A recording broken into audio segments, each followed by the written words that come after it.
Dans sa cuisine, Annick prépare une drôle de recette.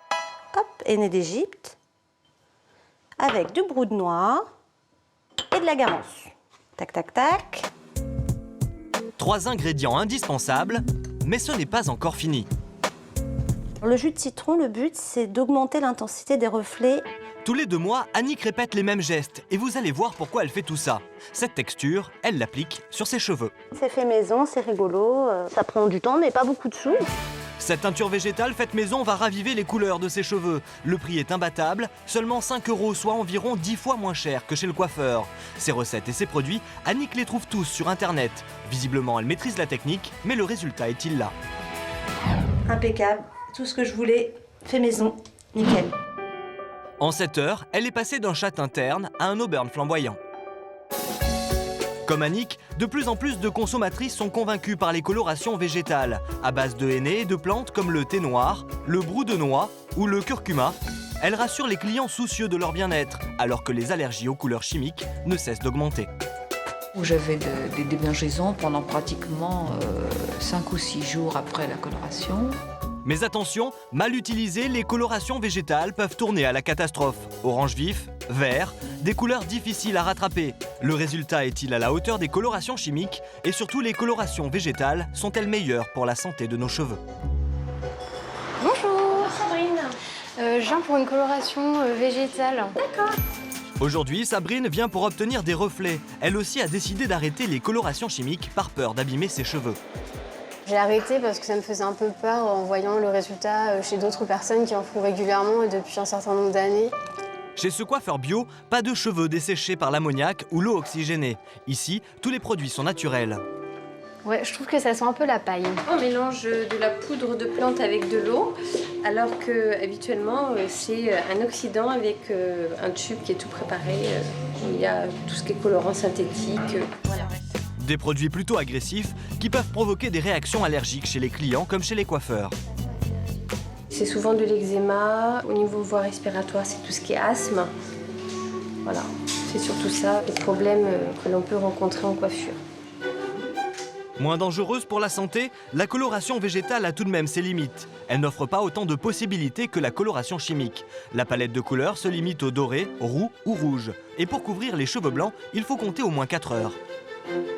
Par contre, la couleur s'applique en 2 étapes. C'est-à-dire que la première, on applique du henné, et la deuxième, on va appliquer de la nicotine. La coloration, en fait, elle va durer combien de temps sur mes cheveux? Alors là, dans le temps, si tu veux, la coloration va durer plusieurs mois, donc tu n'auras pas d'effet repousse. Après, si tu veux qu'elle tienne aussi bien qu'une coloration synthétique, tu peux la faire tous les mois. La plupart des colorations végétales qu'utilise Tiffany ont été créées par Rémi, fondateur d'une marque de produits naturels. Il élabore lui-même les formules de ses teintures. En ce moment, il prépare une mixture similaire à celle appliquée sur les cheveux de Sabrine. Alors dans les colorations végétales, là, vous avez une base de henné, vous avez de l'indigotier, du curcuma, le roucou, du thé noir. Mais aussi du brou de noix. En tout, sa marque utilise une trentaine de plantes venues du monde entier. Ces colorations, on peut aussi les acheter dans les magasins bio. Elles coûtent en moyenne 14 € contre environ 10 € pour une coloration classique. Mais attention, les colorations végétales, on ne peut pas les utiliser n'importe comment. Pour réussir une coloration végétale, il faut d'abord se débarrasser des résidus chimiques du cheveu qui sont déposés sur le cheveu et sur le bulbe capillaire. On appelle ça la détoxination.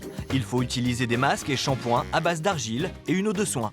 Pour les personnes qui n'ont jamais fait de coloration, c'est 3 semaines de détoxination. Pour ceux qui, malheureusement, ont fait des colorations chimiques, on passe à 6 semaines. Sans doute victime d'une mauvaise détoxination ou d'un mauvais mélange, Hélène a été très déçue par ses premières colorations végétales. Je savais que la coloration végétale, il faut un certain temps, que la couleur choisisse juste, que le cheveu réagisse. C'est pas du premier coup, on tombe pile sur la bonne couleur. Mais ça a été dur parce que la première année, pendant 1 an, je retombais toujours dans des tons cuivrés. Je ressortais avec les cheveux assez rouges, orange. La mésaventure d'Hélène ne surprend pas Jean-Marc, un des pionniers en matière de coloration naturelle. Pour lui, jouer les apprentis sorciers peut se révéler catastrophique. Une couleur foncée, appliquée directement sur des cheveux clairs, peut donner du vert.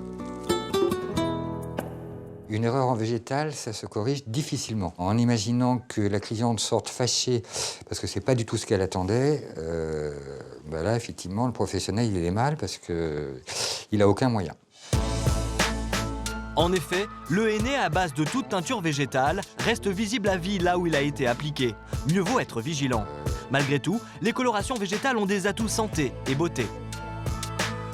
Contrairement aux couleurs synthétiques qui, effectivement, donc, ouvrent les écailles et rendent le cheveu poreux, effectivement, qui perd sa brillance, le 100% végétal, lui, gaine, renforce. Et très souvent, il y a des huiles qui sont dans le soin végétal qui amènent une pellicule qui protège le cheveu. Dans le salon de coiffure bio à Tours, c'est le moment de la découverte pour Sabrine, après 45 minutes de pause sous le casque vapeur. C'est environ 2 fois moins long qu'à la maison pour obtenir de légers reflets.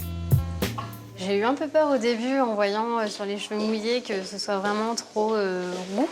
Mais finalement, c'est vrai que sur cheveux secs, ça garde vraiment les nuances naturelles, quoi. Ils sont brillants, doux, c'est agréable. À la lumière du jour, le résultat est spectaculaire. Et côté porte-monnaie, cela reste raisonnable. Pour un masque, un shampoing, une coloration et un soin fixateur, Sabrine doit payer 85 €. Si mes souvenirs sont bons, la dernière fois que j'ai fait une coloration, j'en ai eu pour plus de 90 €. Donc non, au contraire, justement, ça me paraît moins cher, ouais. Que ce soit chez soi ou chez le coiffeur, la coloration végétale a un bel avenir.